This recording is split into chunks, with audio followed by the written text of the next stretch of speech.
Right, what I suggest, have you got like half an hour? Yes. You sound so keen. This is just like a Sunday morning. I'm recording this on my Roadcaster as well, so I'm doing separate audio, but I'm doing audio and video on this. Right. But I thought just to check it out, we might do a little bit of extra material about the drug addicts that we spoke about on Sunday. The celebrity drug addicts. Yeah. I have the list of them, and I thought I'd just talk about each of their separate cases. I'm not too sure I like the idea of slagging Winston Churchill off on a publicly available broadcast. Is this public knowledge? Well, obviously it's public knowledge because I found it in a public place, and also he's a well-known fucking racist. He was responsible for basically a genocide. Was he? Who did he genocide? Well, let's get into that on another episode. Was that the Indians? Was he Yes. involved in the Indians? Yes, All right, he was, okay. very much so. All right. But Yeah, anyway, but on balance. On balance, what are you gonna be an apologist for Winston Churchill? No, but Be careful. it's not as blatant as what's that Tory donor they've discovered who basically said he hates all because of Diane Abbott. He hates all black people, black women, and if he had a gun, he would have shot her or something. And now he's claiming that it wasn't racist. Well, I kind of agree with him on the Diane Abbott issue. What? I'd quite happily shoot her as well. What a waste of space. Well, not quite, but you're not a Tory donor to the tune of $5 million a year. Oh, I wish someone would donate to me $5 million a year. Well, it's unlikely if you keep spouting views like that. Well, I don't expect Diane Abbott to become a listener anytime soon. So let's start with Clive of India, or Robert Clive. Who? I don't know who he is, and you didn't mention him before. I certainly did. He was number one that I mentioned. He was around from 1725 to 1774. And sorry, what did he? Who's he? He's Robert Clive. He was in and out of trouble in his youth, even running protection rackets with his gang of teenage delinquents from his native Market Drayton in Shropshire. These were supposed to be celebrities, not market stall criminals. I can't believe that you, especially, have never heard of Clive of India. No, honestly, I don't think I have. Well, this was good training for what was his imperial pioneering days. All right. Eventually, his despairing father got him a job with the British East India Company and sent him abroad to sort him out. Oh, right. Well, now we're getting somewhere. So he started working for the East India Trading Company. Yeah. And he didn't work in Devonshire Square, did he? I would imagine, judging from his nom de plume, that he worked in India. Ah. Seeing as he was called Clive of India. But I mean, that's just me jumping ahead. You're right. What a crazy assumption on your part. Anyway, he suffered from depression. He attempted suicide and failed, which probably made him even more miserable.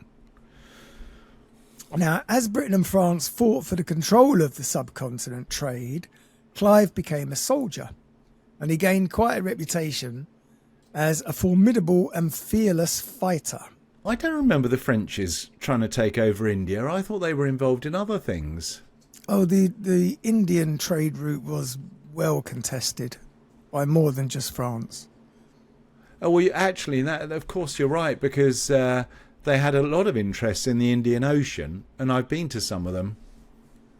Mauritius, Reunion Island is obviously French. I think still is French, actually. Probably because they do speak French there. They do. Absolutely, as they do on Mauritius. Anyway, I'm going to preempt your next question with it doesn't really bear much relevance to this particular episode, but after the Black Hole of Calcutta incident, Black Hole of Calcutta. What was that? It doesn't really bear much relevance to this podcast. God, Clive was given Sounds command horrible. of the relieving army, and he won key battles which allowed the British to establish their empire in India, and that's why he became known as Clive of India. All right. But suffering severe abdominal pains...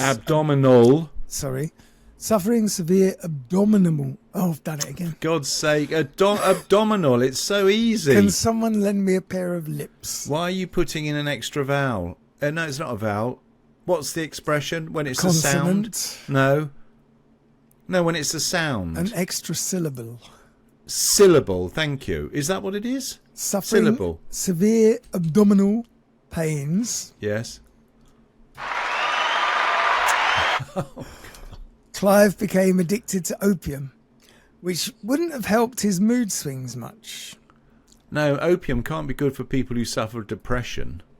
And becoming fabulously rich didn't do much to ease what we would now call bipolar disorder. Depression. And he finally succeeded in killing himself in 1774. Right. So we start off with a nice happy ending. Well, there is a happy ending.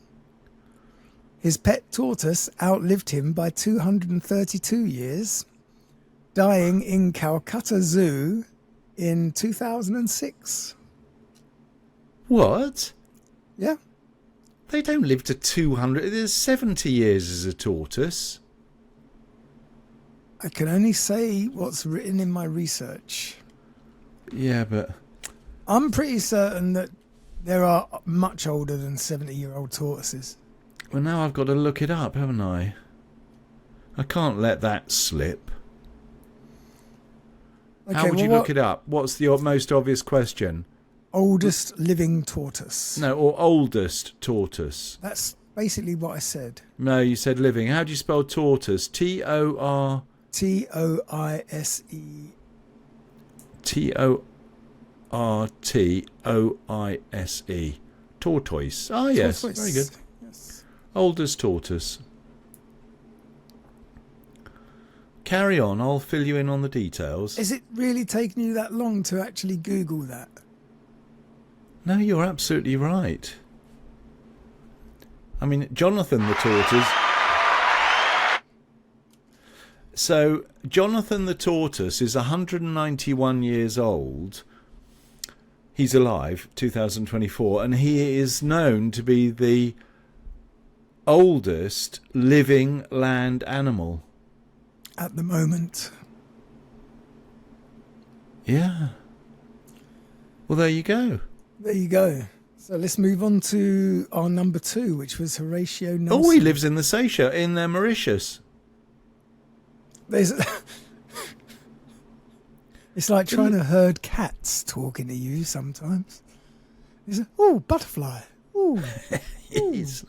Funnily enough, I did see a good... You said you were going to feed the cats this afternoon. Yeah.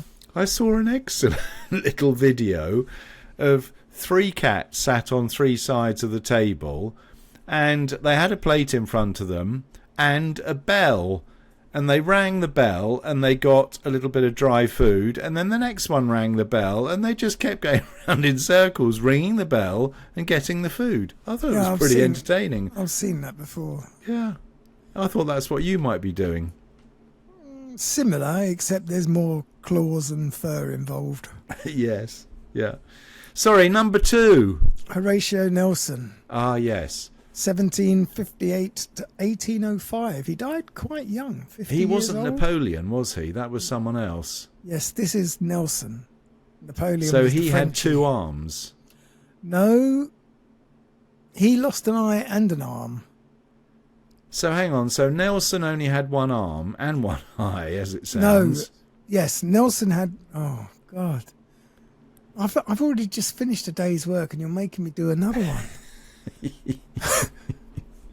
Horatio Nelson lost an eye and an arm in the line of duty. And that's who we're talking about. He was the drug addict, so he not probably Napoleon. So he probably knew a thing or two about pain.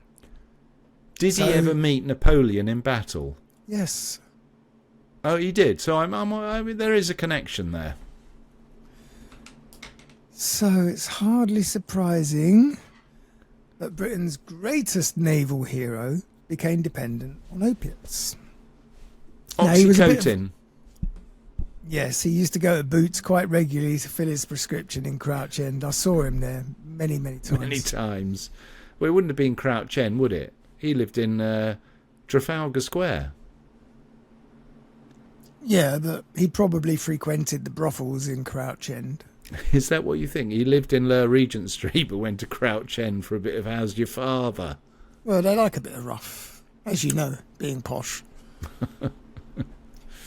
Horatio was a mess health-wise. He was actually famously seasick at the beginning of every voyage, and he suffered from a whole range of afflictions which were quite common in the day, such as scurvy, yellow fever, malaria, heat stroke, and of course depression, over the course of his career. So it's little wonder that he needed a bit of cheering up. Yellow fever, do you ever get over that? I don't know what it's actually called in real world disease terms. I would have thought that yellow fever was malaria. Dengue fever.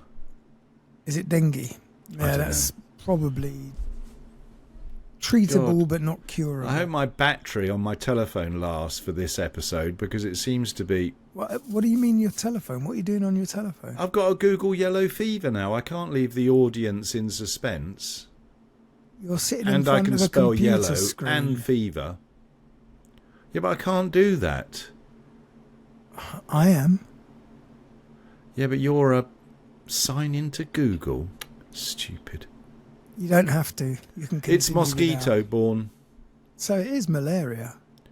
It's a viral disease transmitted by bites infected mosquitoes. It sounds like malaria. And no, it's called yellow fever. Okay. Yeah. Baby malaria. There is what is the difference between yellow fever and malaria? You don't need to know. I don't think so. No, but there is a difference.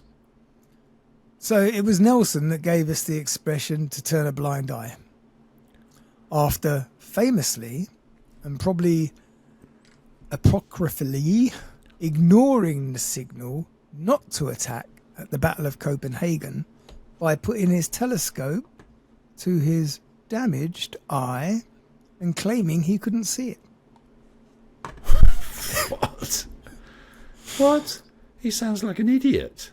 How many one-eyed people would put a telescope to the wrong eye? I sort of understand it, being mostly blind in one eye.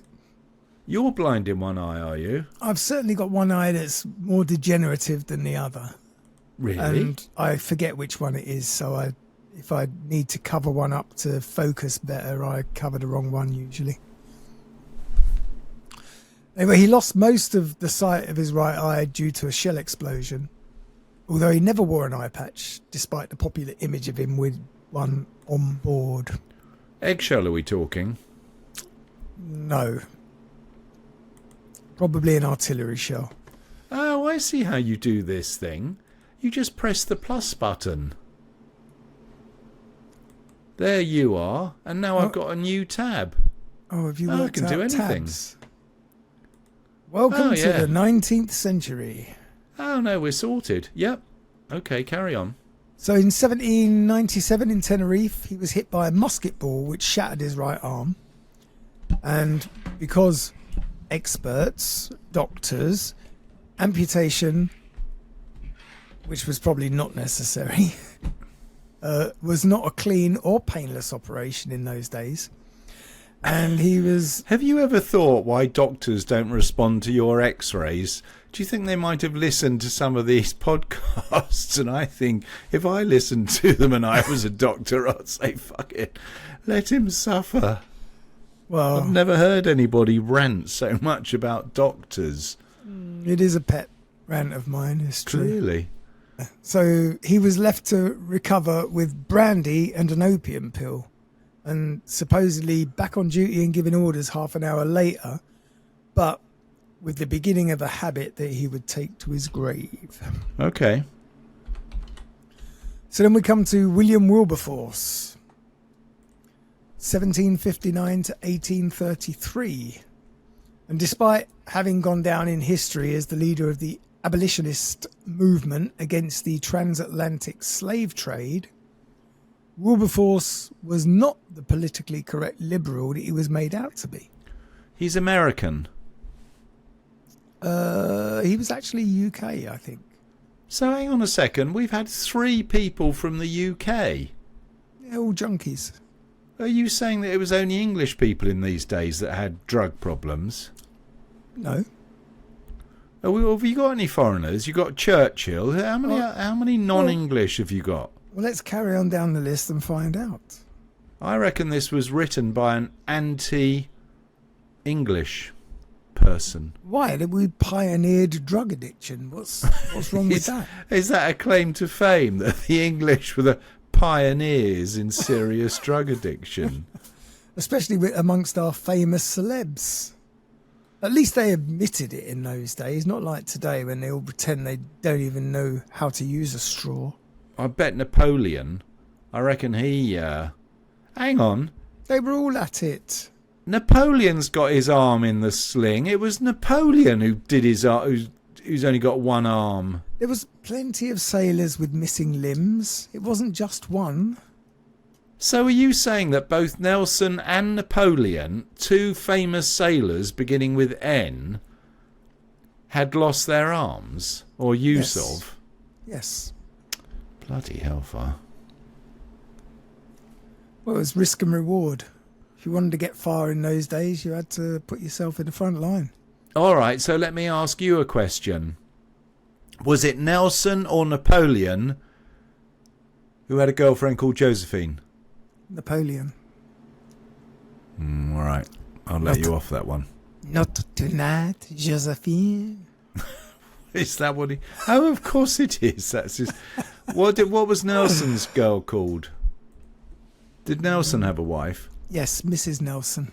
No, I'm going to give you a name. I'm so into this, being able to look up things. Yeah, but you're ruining our whole vibe. This was supposed to be a quick chat just to test out this thing. He was married, just to carry on, he was married to Frances Nesbitt.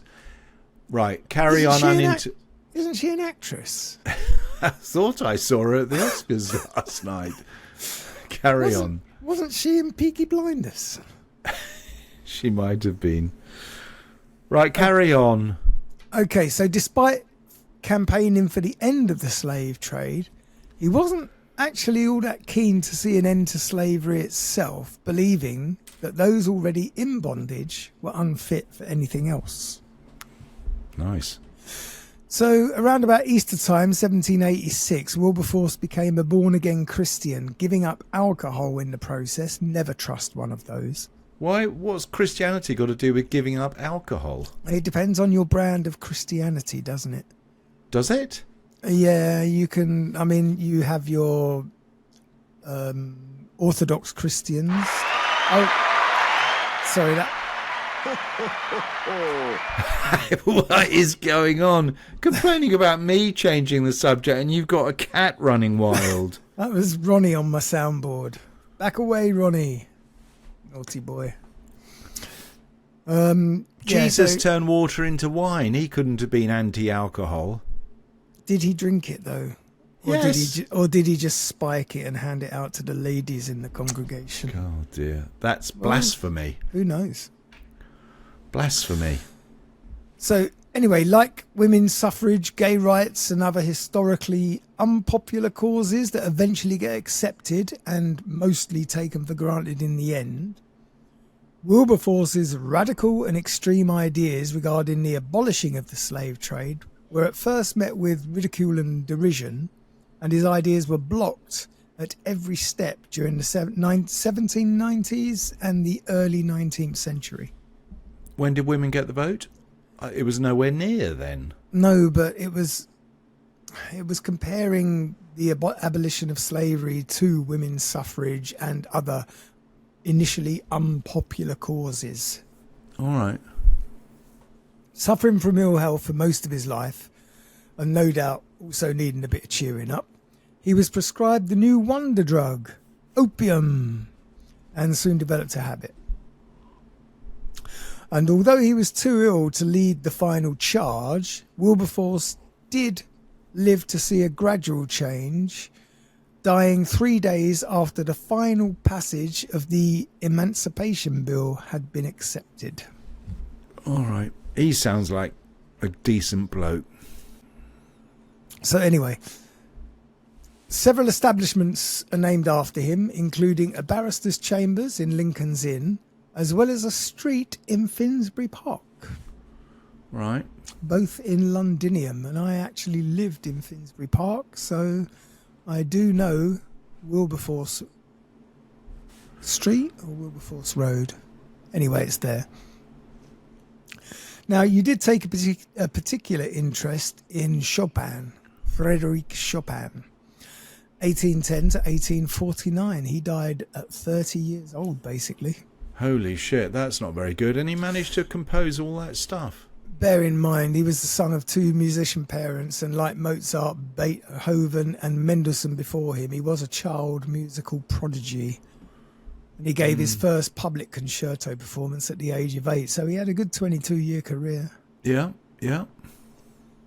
He was Poland's most famous composer, and he left his country for Paris on the eve of the 1830 war with Russia, never to return.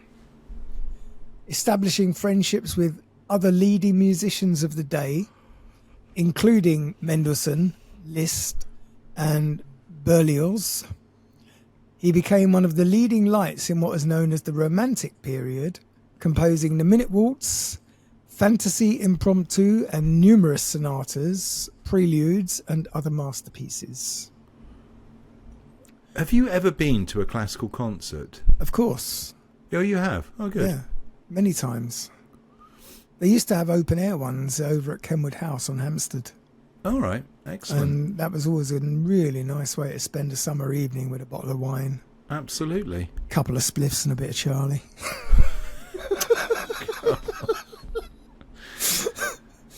Probably. I don't know. Anyway, Chopin became a French citizen, but he is claimed by patriotic Poles as their own, clearly, because you would, alongside Marie Curie, another Polish heroine who also took French citizenship. He even has a brand of Polish vodka named after him. Why Polish, I wonder? Because he was Polish. Oh, well, that would explain it. Yes.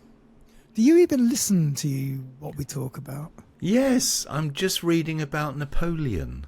Are you still on Napoleon? Yeah, but I'm a slow reader. We haven't even talked about Napoleon. Haven't we? I thought No, we had. talked about Nelson. Ah, that's right. I got confused, didn't I? Have you had a snifter with your dinner? No, I haven't eaten yet. I'm hungry. That's the problem. I've been fitting baby seats to the back of my car. Are you having a baby? No, I'm having a grandchild. I've got one. Oh, so why? I mean, it's in Gothenburg. The baby, it's not an it. He is in Gothenburg. It's in Gothenburg and you're not. Yes, but I'm going down this weekend, and so we're going out for a drive. All right, okay. I thought that was last weekend you were doing that. I know. I told you, didn't I? So no, you didn't. You didn't say it had been rescheduled. Yeah, I got a cold. So does that I did tell you. I said that we could do it. We could do it on Friday, on Sunday, and you said no. Let's stick to Saturday. No, you said we could do it on Saturday, and I said no. Let's stick to Sunday. No, that was last week. Exactly. You're getting confused now. You're as bad as I am. Are you telling me? Hang on. No, because you're confusing me. So you're saying this coming weekend you're not going to be here on Sunday? Ah, that's a good point, actually. That's what I'm trying to get to the bottom of. Yes, you're right. I'm not going to be here on Sunday. It's lucky we had Were this you going to chat. tell me this? Or were you just going to leave us up in the air? No, you're right. Sorry, I completely forgot. I am going to Gothenburg this weekend. I can't do Sunday. We'll do it on Saturday. It's not as if you've got other plans. Well, actually, possibly I have. Really? How exciting. We'll talk about that in private. Okay, now your schedule. Oh dear. Okay, although it's cliched behaviour in the world of rock, classical musicians and composers also had their excesses. And Chopin became dependent on opium after developing TB, which would finally kill him at the age of just 39. Oh, he made 40 nearly. That didn't seem right. 1810 to 1840. Oh yeah, 49. Okay. Ill health plagued him most of his life, even causing him to postpone his marriage to Maria Wodzinski. The relationship ended soon afterwards. Soon after what? His death or the marriage? The relationship ended soon after he failed to marry her on time. I mean, I wonder if everybody in those days was pretty sick. Well, yes. I mean, everybody was sick because they didn't have any medicine. I mean, you were born with the lurgy, you got the plague, you generally got some kind of either... What's the lurgy? Are you talking about original sin or something being stupid? Born in 1800 would be enough to give you something. It must have been really quite... I don't know. The genes must have played a hell of a role in those days without much medicine. Oh, it was definitely survival of the fittest. Bear in mind that if you had the misfortune to be born into a city, the shit on the street would do its best to kill you before you made your first birthday. I couldn't have dealt with that. Well, of course, who could? But maybe if I had to. But just that sort of thing in itself. And never bathing. Oh, God. Showers didn't even exist in those days. Well, they did, but you had to time it right with the weather. Idiot. Run out into the street when it started raining with your bar of soap. Pass me my soap. Anyway, Chopin's final performance was actually at the Guildhall in London at a benefit for Polish refugees. And then he popped his clogs. Probably not just at the final bars, but definitely probably in a bar. All right. So now one that you were in denial about, Charles Dickens. Oh, yeah. No, I wasn't in denial. It was just I was surprised. 1812 to 1870. So he made 58. Yeah. That Also, was probably quite an innings. Yeah, he was arguably one of Britain's greatest novelists. He's got blue plaques all over London. Although he wasn't the first to write about the underclass, he was probably the best. And his influence is reflected in everyday such expressions such as give someone the creeps, slow coach, both of them from David Copperfield, and Scrooge, of course. He didn't necessarily write about the underclass. Well, a couple of his things were underclass. Yeah, you're right. I mean, Scrooge was definitely about the underclass. And David Copperfield was also about the underclass. But didn't he actually come from a reasonable family, that one, David Copperfield? And he was just... Wasn't he sort of adopted by... Yes. He was definitely underclass himself. What is it? There's no such thing as underclass. That sounds terrible. Well, I'm just using the language that is in front of me. It's not my language. You need to modify it. I wouldn't mind working class, but not underclass. If I'd have had the time after my full 10-hour day that I've just completed in the surprise episode that we're recording now, I would have definitely done so. It was you who suggested it. Yes, while I was at work. I was about to go off and do my sausages. Oh, the life you lead. Oh, I can't record at the moment because I'm watching Downton Abbey. Downton Abbey? Why have they come out with a new season? I have no idea. I'm proud to say I didn't see the old season. Didn't you? No. It was a good series. You would enjoy that, Downton Abbey. No, I wouldn't. It would bring up bad memories, and I'd expect reparation from you. What You worked in a manor house, did you? And you were I'm abused sure by that the my head butler. ancestors were definitely abused by your ancestors. That'd be ridiculous. My ancestors lived in Italy, for God's sake. Even worse. And France. They oppressed us religiously and physically. Dickens' work was serialised in the publications of the time, and as the majority of the public was illiterate at that time, people would club together to pay someone to read his work aloud to them.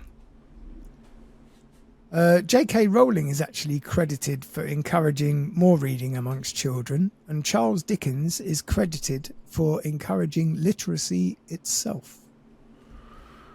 Well done to the both of them. Yeah. Dickens burnt the midnight oil, though, in more ways than one. What? He was a bit of a boozer? Well, fond of unwinding with a hookah of opium at night. A what? A hooker? Yeah, a bubble pipe. Hookah. Yeah, I can see your confusion because, of course, you think a hooker is the underclass's little sisters working their normal jobs for a living. I don't think in terms of underclass. And I certainly don't think... No, is that what they're called? What, the hubbly-jubbly pipes? That's called a hooker? It's called a hooker with a AH on the end rather than ER. A hooker. All right. This was a habit that he took to the grave.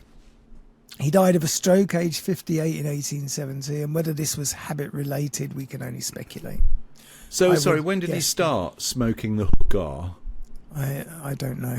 But so far, everybody has been opiate addiction because they didn't have anything else. They weren't addicted to aspirin or sleeping pills because they didn't exist. No, aspirin didn't exist until the reign of Tsar Nicholas, if you remember, and Rasputin, who made great use of aspirin. All right. At the time of his death, he was writing The Mystery of Edwin Drood, which includes the character Opium Sal. I don't think I've ever heard of that one or read it. Read it or heard of it. It was probably finished by somebody else because he hadn't completed it, but it's definitely out there. I did do a couple of Dickens when I was studying at school, but I can't remember any of them these days. Pickwick Papers. To move away from opium for a minute, we can move on to Sigmund Freud. He could have been high on anything, that one. 1856 to 1939. Well, apart from being high on his own ego, he spoke 8 languages. Well, most British people can't even speak their own. He wasn't British. He was German, Austrian. That's not the point. Sigmund Freud was... What nationality was he? He's the classic image of popular psychiatry that springs to mind when the subject arises. Few people are as synonymous with their industry as Freud is with psychiatry. And I thought he was a psychoanalyst. Which is different. Is it? I think so. Maybe not. Everything was sex-related. Cocaine was talked about in medical circles as a new cure-all wonder drug, and Freud was one of its earliest advocates. Oh, good man. He actually wrote a scientific paper extolling its virtues, particularly as a painkiller and antidepressant. Now, I would argue the painkiller side of it. What, because it doesn't work? I'm not sure. I mean, I obviously clearly have no personal experience. But those people that you might have known, those people who have told me of their experiences have never mentioned deadening the pain. All right. But yes, certainly as an antidepressant, I can see that. So anyway, he set up medical experiments, distributed it amongst friends for money, no doubt, and no doubt got himself invited to every party in Vienna. When its side effects began to be discovered, however, He stopped advocating its use publicly, although he still used it extensively and somewhat hypocritically for 12 years, until he mysteriously stopped the day after his father's funeral in 1896. Here's a question for you. Other than the addictive aspect of cocaine, Yeah. what other side effects are there of cocaine? Oh, it damages internal organs. Overuse, like most drugs, it will damage your innards. Really? I mean, I'm Yeah, not talking about your nose disappearing. No, but I mean, but... no, it can bring on heart problems. Oh, really? I didn't know Yeah, that. because you put your heart under tremendous pressure. All right. So it is bad for you. Indubitably, everything good is bad for you. That's not true. I Give me an enjoy the odd example. orange now and again. I don't think that's bad for you. I've never heard anyone say, you know what I could do with a really good orange. Really? You've obviously never played football on a Saturday. They all look forward to their oranges at half time. You live in a world of paperback novels, don't you? I mean, honestly, that never actually happened. Yes, it does. No. People have oranges at half time at football matches. People have a swift pint and a fag at half time in football matches. Anyway, we were talking about Sigmund Freud, the cokehead. Yes. So anyway, he was a prominent Jewish figure and he underestimated the threat of Nazism and only just managed to get out of Austria after the Anschluss of 1938 and settled in London, where he died a year later, aged 83. All right, so he had a good innings.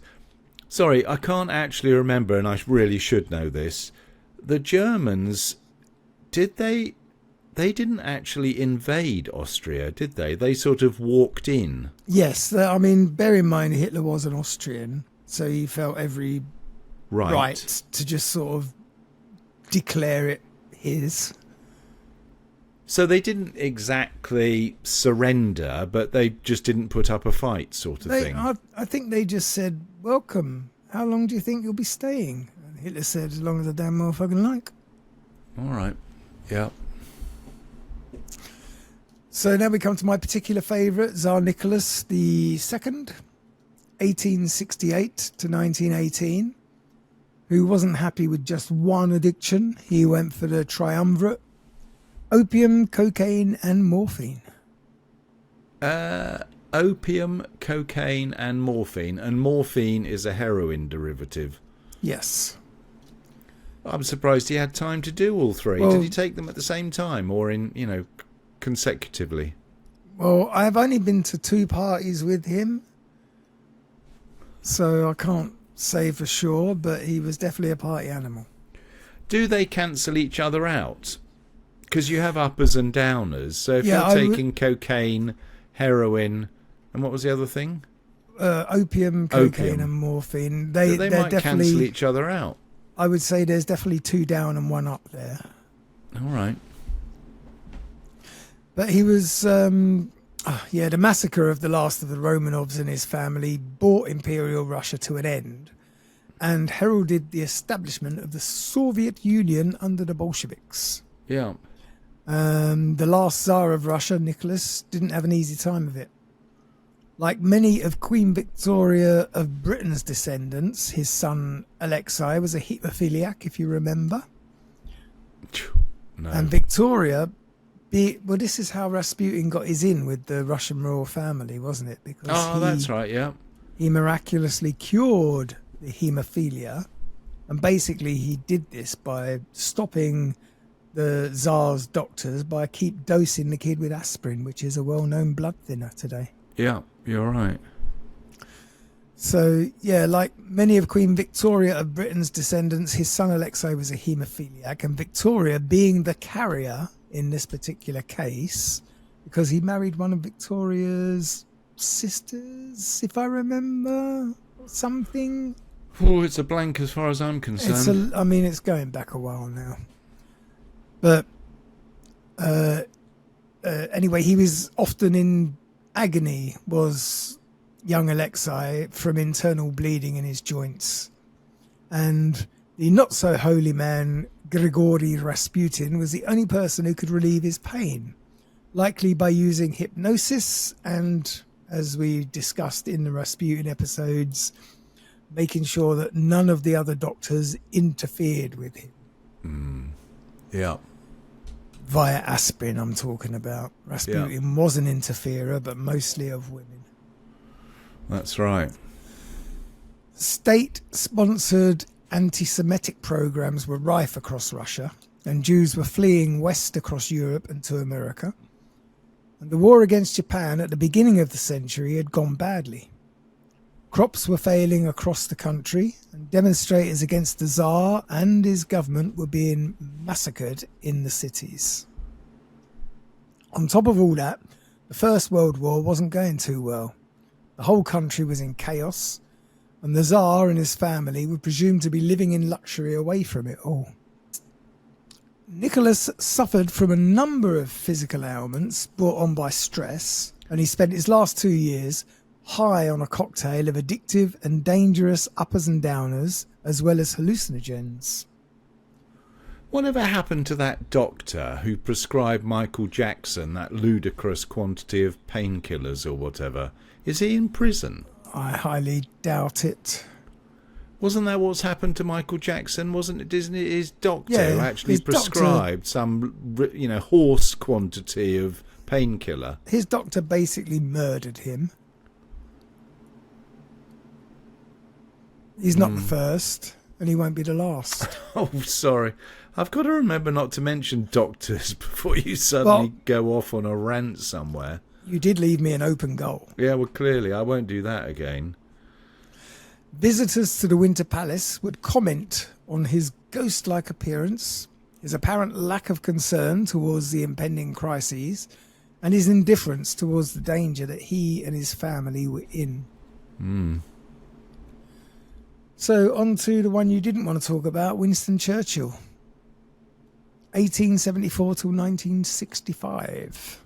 All right, so he had a good innings, didn't he? He didn't do badly, but then upper classes in Britain generally lived to a ripe old evil age. Well, it was probably simply, more than anything, down to affording a proper diet. Well, although he was a very unhealthy looking bloke. Did he wasn't ill all his life though, was he? He was large. Yeah, he was obese, possibly obese. Sorry, so what was he addicted to? Winston? He was the barbiturates man, wasn't he? During peacetime, I just got a message, sorry. During peacetime, Winston Churchill was almost universally hated in Britain. Sorry, I'm just checking my work phone, which I shouldn't even do outside of work. Does it say, come back, Andy, you're needed, urgently? Don't bother coming in tomorrow. I was going to say, have you ever had a message that said, Andy, I need you? Yes. Have you? Yes. Good on you. Excellent. I think most people probably have. I'm not too sure I have, actually. Mark, I need you. Yeah, actually, Dad, I need you a couple of times. So, yeah, universally hated in Britain. As Home Secretary, he famously sent the military against striking miners and suffragettes, and he tried to stir up trouble during the general strike. Having served with distinction, that's one way of looking at it, in the military, as a soldier and war correspondent, even escaping a prisoner of war camp during the Boer War, which is where he's mostly remembered for nastiness. Churchill... That wasn't India then. That's South Africa. Yeah, but he's been around. Oh. He was definitely the bane of India. Churchill was the brains behind the reckless Gallipoli fiasco during the First World War. That was the poor Aussies, wasn't it, who popped their clogs in their thousands at Gallipoli. Now, despite this, the idea of anyone else leading Britain through World War II was practically unthinkable. And of course, that's what he's most famous for. Such was his pugnacity. Word I don't understand. A word I don't understand. Pugnacity. Is basically a posh word for stubbornness. All right, I'll remember that one. The king had to overrule him to stop him leading the troops at the D-Day landings, where he would have no doubt joined the rest of the extras at the beginning of Saving Private Ryan. If you remember the beginning of Saving Private Ryan... I don't actually. That is the beach. That's literally the beach, wasn't it? Everyone who ran towards the camera was catapulted into the air and left limbless, lying, screaming on the beach. All right, yeah. Now, although he was most famously a drinker of gargantuan amounts, towards the end of his life, the great British war leader, who was in fact half American,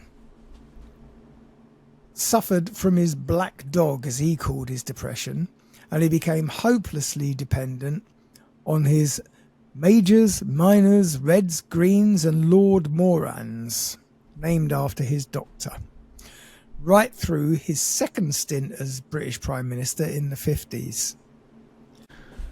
Yeah, if you bear in mind that he was a drunken, chain-smoking addict, but he still beat Hitler, who was a teetotal, vegetarian, health freak, non-smoker. I don't know whether even I would say that Churchill didn't do it single-handedly. And I have to admit the Americans had something to do with it. Talking of Hitler, one of his best buddies, Hermann Goering. Yes. 1893 to 1946, or depending on who you listen to, continuing, morphine and cocaine. Now, was that after they started doing all the war-y stuff? Well, he was a former ace fighter pilot during the First World War, the commander of the Luftwaffe and Hitler's deputy during most of World War II. And during most of World War II, he was in a near comatose state of narcotic stupor. What? Hitler's number 2 was basically a... What? He was gouching throughout the whole of World War II. Mr. Goering, sir. What? I mean, I'm doing a British accent. There's no need to pull me. Mr. Goering, sir. What shall we do about the jolly British aircraft circling over Dresden? Is that someone in a drug-induced coma? You idiot. Who was that? Goering was supposedly a cokehead as well. What was he addicted to? But listen to the, morphine and cocaine. It gets worse. In 1925, he was actually sectioned in Sweden as a dangerous drug addict, where he eventually attacked a nurse. During the 1930s, he was well known for indulging in sex and drug parties, both hetero and homosexual. He lived in Sweden for a while, did he? Yeah. Oh my God. Probably mostly against his wishes from the sound of it. Yeah. Like the rest of us. I wouldn't have wanted to be in a Swedish mental asylum in the 20s and 30s. With the sex and drug parties sounds all right. I think they were pretty terrible places in Sweden. Well, cocaine was very fashionable among the Nazi elite, and Goering was a very heavy user. Morphine was his first love, however, with him becoming addicted after being wounded in the First World War. And by the time of his arrest in 1945, get this, he was averaging 100 codeine tablets a day. That is a ton of morphine. Is it? That's a lot, is it? He was forced to detox before his trial at Nuremberg, and he still somehow managed to display a razor-sharp mind and intellect. It's all bollocks. It's all propaganda. No one could take 100 codeine tablets a day and recover to a normal... I know some people who could do that now. I've heard of them. Anyway. You know, we've been to... This was supposed to be a quick... I know, but it's your fault. It's not. It is Can't because just let you rabble on in some monotone, boring way. You sidetracked at the end of every sentence. But for that's the my first 20 job. minutes of this. It's my I couldn't job. I couldn't even get to Horatio Nelson because you were going on about something. Napoleon, apparently. Who isn't even featured in this fucking I bet he was a podcast. drug addict. It's only because he wasn't English. You seem to be majorly anti-English in this production. I've been to Austria. I've been to Germany. You're right, you have been to Austria. Freud and Goering. Anyway, the biggest fish at the trials are Goering chap. He managed to cheat the hangman by taking cyanide the night before his scheduled execution. A painting that he had commissioned in 1934 showed him, and I wish I could show you this, but I can't, slumped in a chair with narrowed pupils and a vacant stare. And it outraged him so much that he demanded it to be altered or destroyed. And this could be actually quite relevant. The Jewish Hungarian artist Imre painted Goth, yes, refused, and he fled Germany for England. I wonder if that was a catalyst. Hitler. Do you think... He painted a goddamn awful portrait of me. He's not landed gentry in England, you idiot. I don't want to do my German accent. I have to build myself up for that. Hitler, he painted this god-awful portrait of one, and one is rather pissed off about it. Any chance we could bloody invade the blighters? There must... we don't want to talk about it. Right. Anyway, Are we finished for the day? No. The surviving painting was actually auctioned in 2013. What? You can still see It wasn't this painting. destroyed? No, because Imre Goth ran away with it. He refused to destroy it. Who would want to own a picture of Goering? I mean, I wouldn't want to own it, but I would like to see how accurate my portrayal was. I'm guessing it was pretty damned uncanny. Well, apparently not if he still had a razor-sharp mind when he sat for trial. Well, that was when he was off the gear. Right. Anyway, well done, Andy. Good job. No, stop. We're not doing that. You're not fucking pirate. You're not hijacking my podcast at this stage. Goering had a little brother who was actually anti-Nazi by the name of Albert. And he used his name to help Jews escape the Nazis during World War II at huge personal risk. All right. And his heroic role in history has only recently come to light. So not all Nazis were bad, apparently. What do you mean he was anti-Nazi? I thought you were going to say all of the members of the Goering family weren't nasty. Well, you know, I'm sure he was forced to become a member of the Nazi party, as most people were. Yeah. I wonder how much drugs was consumed at the Oscar party, after parties yesterday. Well, I don't know that they do drugs at the Oscar party, but apparently the audience were asked if anyone had seen Charlie because everyone's looking for him in the toilet. God. Downey Jr. made a nice little speech, actually. You didn't watch this nonsense, No, did you? but because I remember, because Robert Downey Jr. was, I don't know whether he was an alcohol fellow or a drug fellow, but he was well down there. I mean, he was really right rock bottom, and he said that it was as a result of his wife. Wasn't he also done with sexual misconduct as well, with a mother and daughter? Oh, could have done. I don't know, but he paid tribute to his wife, who I think he described himself as an angry pet or something, or a down and out pet, and she managed to show him the right way. He's obviously quite normal these days.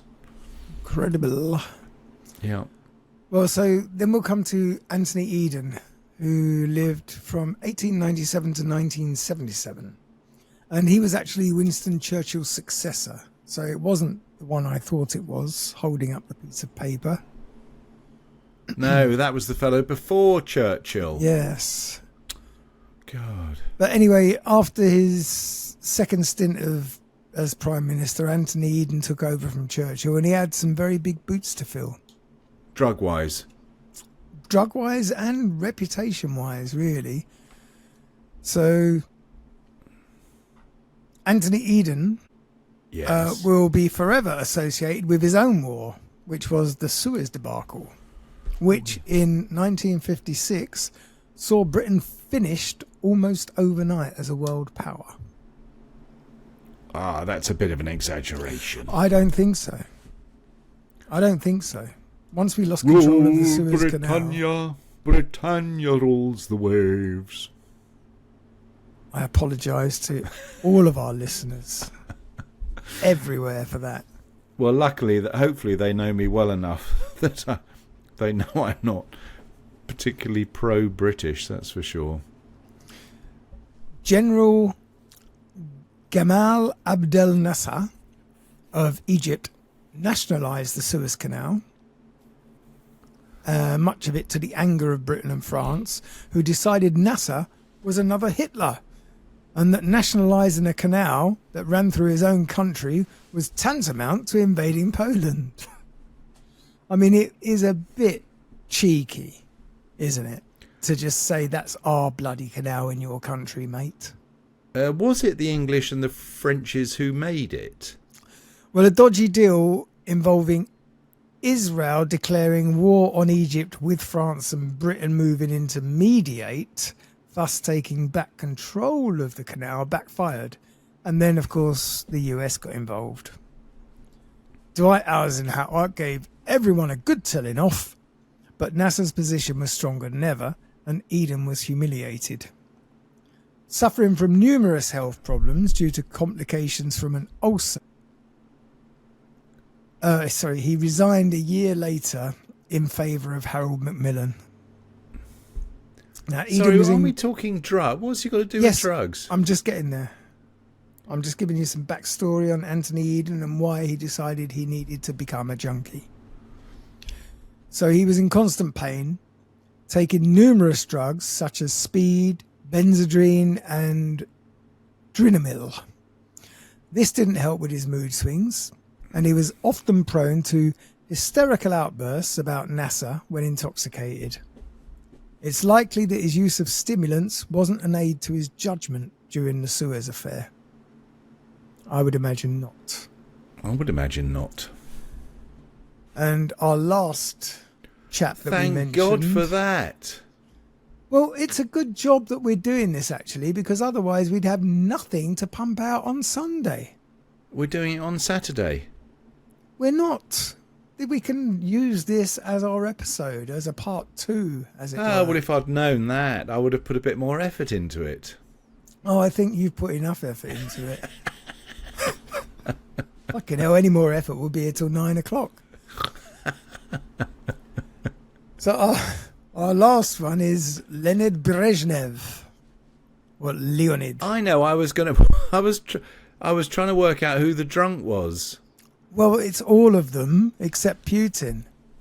No, but I'm sure the red-faced one who fell out the aeroplane. I think it was Gorbachev. It was Gorbachev. He was the one with the permanent "I fell down drunk" mark on his head. Oh no, it wasn't. No, it wasn't that one then. Or maybe Carry on. It wasn't. I don't know. Who are we talking about? Which one are you talking about? Brezhnev. He actually succeeded Khrushchev. No, he was very well known. Anyway, Brezhnev was the other extreme from Khrushchev because he was excitable. Brezhnev was not, because he spent the last 10 years of his life destroying his central nervous system with a lethal cocktail of barbiturates. What do people take barbiturates for? What does it do to you? Relaxation. It's I suppose it's an antidepressant. It just makes you zone out so that you. What was the stuff anything. in Wolf of Wall Street? What were they? Yeah, the Quaaludes. Ludes. Yeah, Quaaludes. They are a barbiturate. They are a barbiturate, are they? Yes. Okay. And in these days, it would have been Quaaludes that he was quaffing. Right. So his public appearances were famous for their lack of animation, and they gave rise to the rumour that he was actually dead long before he really was. His assistants admitted that they had to set him on his feet and move him forward as though they were kick-starting a car. What? His official cause of death was a heart attack, but rumours have always been around that Brezhnev actually overdosed, either accidentally or otherwise.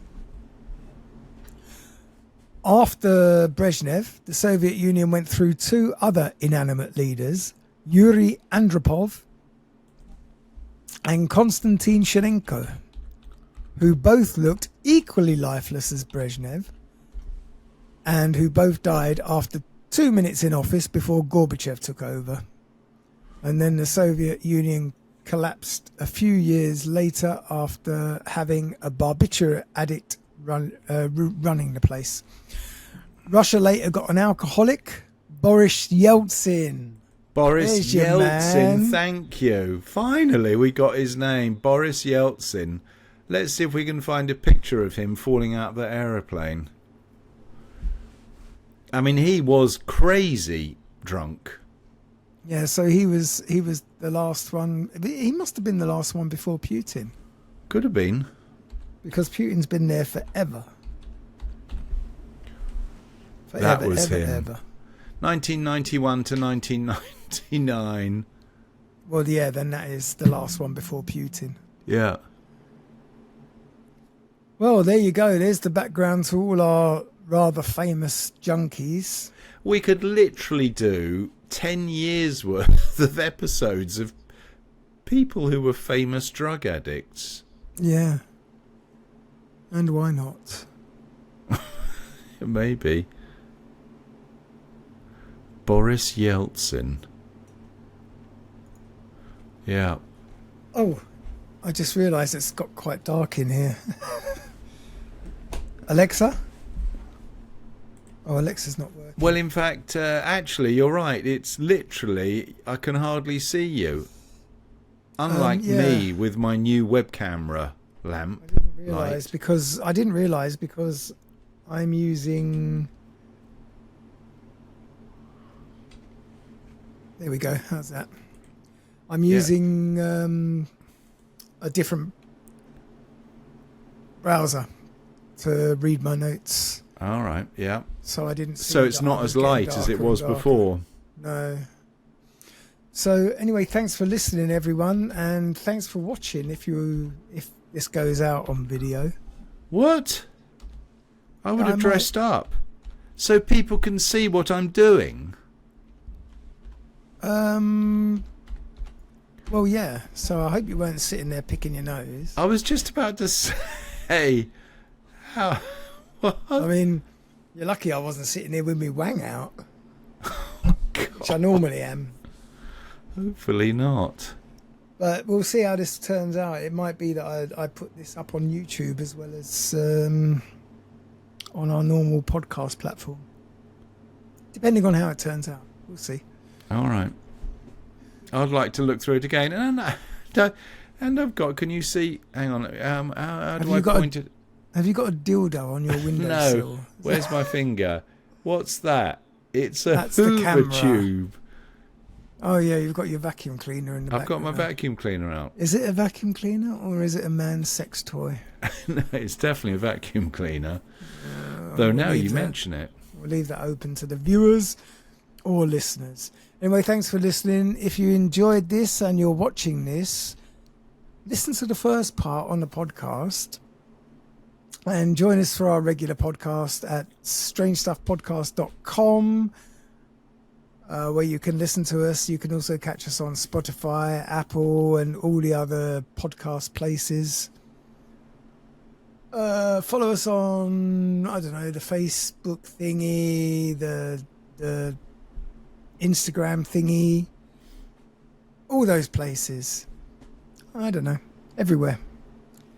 Anyway, have yourselves a strange week in the meantime, and don't forget, if someone does offer you illegal drugs of any kind, bear in mind it was once more than acceptable to take them, so just follow your heart.